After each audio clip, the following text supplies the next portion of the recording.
What's up, everybody? It's the Digital World Podcast. And I thought I'd show you guys this because looks like Mr. Fauci, that's what I'll call him, is announcing resignation. He plans to do so as of the 12th month of this year. Folks, he's planning the exits. But an interesting time. Now, whoever comes next and replaces will be interesting. People will think, oh, finally it's over, this, and that.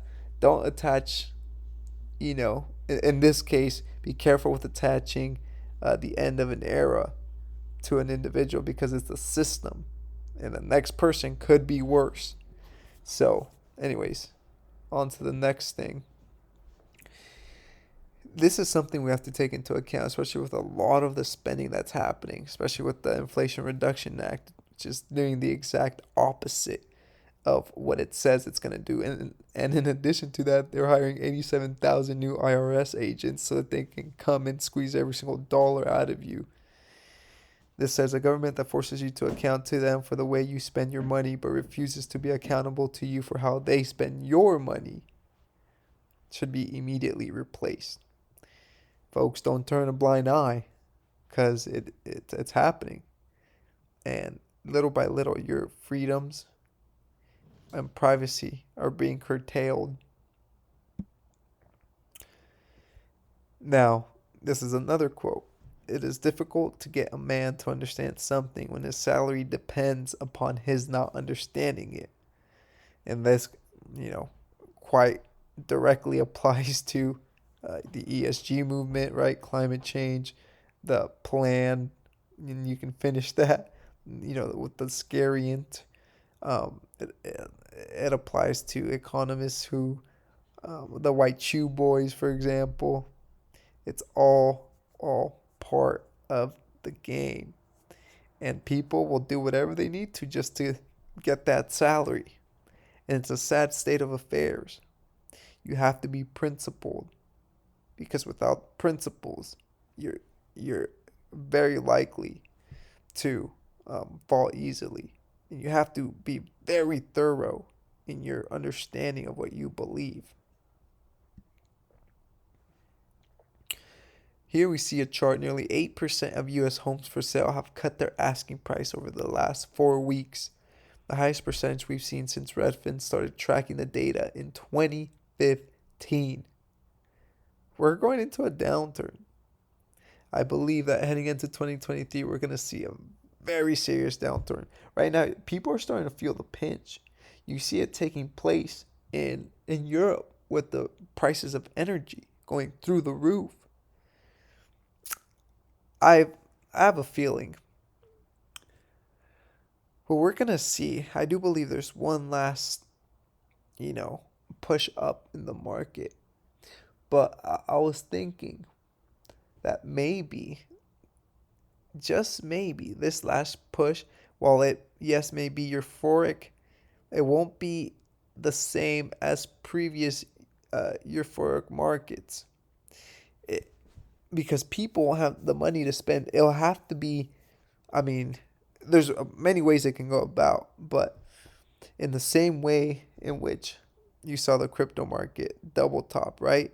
But the second top had less volume. I believe we could see that as markets make new highs. We'll see that the volume and the excitement isn't there, but it's still setting new highs. And after that, I mean, that could spell uh, the end of this bull market that's been happening since, the last great financial crisis. But here we're starting to see that homes are an indicator of what's coming, and it's not looking so great. Here is Adam Taggart talking about the White House is leaning towards canceling $10,000 in student loan debt per borrower. And it says, make no bones about it, this is nothing but a vote for me bribe for the midterm elections. If enacted, it will open a Pandora's box that can't be closed. It will enlarge the many left out and will encourage more moral hazard. Folks, if you took out the loan, be responsible and pay it. Don't try to seek a bailout. And what this is going to do, it's just, I mean, talk about another wave of inflation. You cancel this, oh man, I believe this is just the start of what we'll be seeing. Here we see an article that says up to 60% of German households will have to use their total available income or more for pure living. Energy, food, and overall inflation is pushing most Germans to the brink. And what you're going to see come out of this, it's going to be social upheaval, anarchy. Because when people can't afford to feed their families and put a roof over their heads, that's what they resort to. Folks, pay attention. The signs are everywhere. You just gotta take action. And like I said, prepare, prepare, prepare. Here is a chart of federal funds rate and the U.S. debt to GDP, and it says Fed's dilemma. The debt to GDP is 3 times higher than in the 1970s, and interest rates must go up to avoid hyperinflation.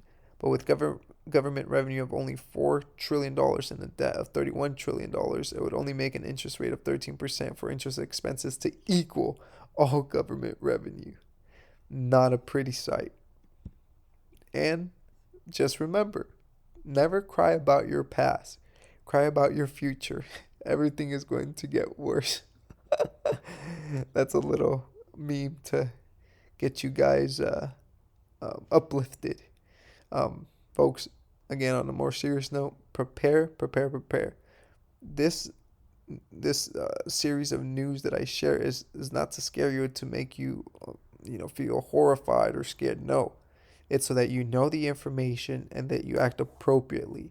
Because at the end of the day, everyone's still going to have to go through it. But if you go through it being prepared, you'll be much better off. Thank you for watching. Like and subscribe to the channel. This is the Digital World Podcast, and I'll see you in the next episode.